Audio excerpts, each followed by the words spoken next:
जय श्रीकृष्ण. सर्वांना माझा नमस्कार. आज आहे श्रावणातला दुसरा सोमवार. श्रावण महिना म्हणजे भक्तीचा उत्सव. भगवान शंकरांची पूजा या काळात विशेष फलदायी मानली जाते. दक्षिणायनात श्रावण येतो. भगवान विष्णू योगनिद्रेत जातात आणि ब्रह्मांडाचे रक्षण शिवाकडे सोपवले जाते. त्यामुळे दक्षिणायनाचे आराध्य दैवत भगवान शिव आहेत. म्हणूनच या दिवसात त्यांची पूजा करणे शुभ आहे. श्रावण काळात पावसाळा येतो.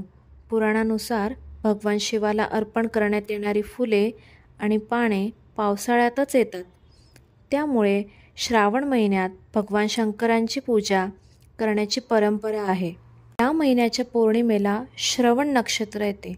या नक्षत्रामुळे या महिन्याला श्रावण हे नाव पडले. श्रावण सोमवारी शिवलिंगाची पवित्र आणि स्वच्छ जागा निवडून पूजा केली जाते. सर्वप्रथम गणपतीला वंदन करून गणपतीची स्थापना केली जाते. त्यानंतर शिवलिंगावर दूध, दही, मध, तूप, साखर, पाणी, फुलं, चंदन, धूप, दीप अशा सर्व गोष्टी अर्पण करून पूजा केली जाते. त्याचबरोबर भगवान शंकरांना शिवमूठ देखील अर्पण केली जाते. शिवमूठ का अर्पण केली जाते हे आपण पुढे बघणार आहोत. त्याचप्रमाणे भगवान शंकरांना प्रिय असलेले बेलपत्र आणि धोत्र्याचं फळ देखील अर्पण केलं जातं. त्यानंतर मंत्रपठण आणि महादेवांची 108 नावे बोलून आरती केली जाते आणि शेवटी प्रसाद दाखवला जातो. तर आता आपण बघू शिवामूठ म्हणजे काय आणि ते का अर्पण केले जाते. शिवामूठ ही एक धार्मिक परंपरा आहे जी श्रावण महिन्यात भगवान शंकरांना अर्पण केली जाते. शिवामूठ म्हणजे एक मूठभर धान्य जसे की तांदूळ, तीळ, मूग, जवस हे महादेवाच्या पिंडीवर अर्पण करतात. ही मूठ नैवेद्याच्या स्वरूपात असते आणि भक्तिभावाने वाहिली जाते. श्रावण महिना भगवान शिवांचा अत्यंत प्रिय मानला जातो. या महिन्यात भगवान शंकर कैलासावर वास्तवाला येतात अशी श्रद्धा आहे. शिवामूठ अर्पण केल्याने महादेव प्रसन्न होतात आणि भक्तांच्या मनोकामना पूर्ण होतात असा विश्वास आहे. धान्याची पूजा केल्यामुळे घरात समृद्धी, अन्नवृद्धी आणि नैसर्गिक आपत्तींपासून संरक्षण मिळते. शिवामूठ ही परंपरा केवळ धार्मिक विधी नाही, तर ही भारतीय संस्कृतीतील दान, भक्ती आणि निसर्गाशी एकात्मतेचा सुंदर प्रतीक आहे. शिवामूठ वाहण्याची परंपरा चातुर्मास काळाशी संबंधित आहे, जेव्हा भगवान विष्णू योगनिद्रेत जातात आणि ब्रह्मांडाचे रक्षण भगवान शिवाकडे सोपवले जाते.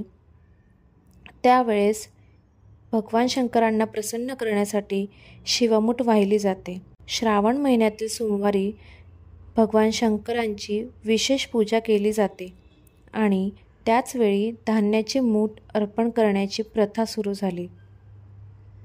श्रावणातील प्रत्येक सोमवार भगवान शंकराला समर्पित असतो. या दिवशी उपवास आणि पूजा केल्याने मनःशांती मिळते, आरोग्य लाभते आणि इच्छापूर्ती होतात.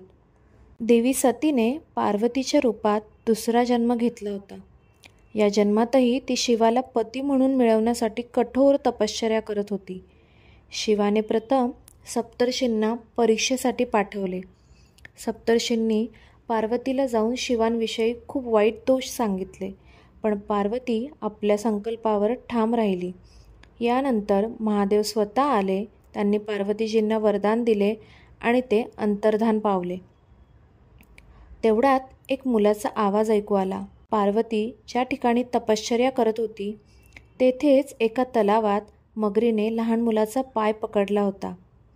पार्वती तिथे पोहोचली आणि मगरीला मुलाला सोडण्यास सांगितले. मगरीने आपला नियम सांगून नकार दिला की तिला दिवसाच्या 6व्या प्रहरात जे काही मिळते ते अन्न बनते. यावर पार्वतीने विचारले, ते सोडण्याच्या बदलात तुला काय हवे आहे? मगर म्हणाली, जर तू मला तुझ्या तपश्चर्येचं फळ दिलेस तर मी मुलाला सोडून देईन.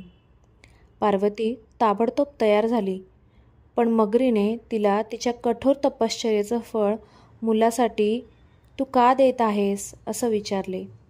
तरीही पार्वतीने दान करण्याचा संकल्प केला.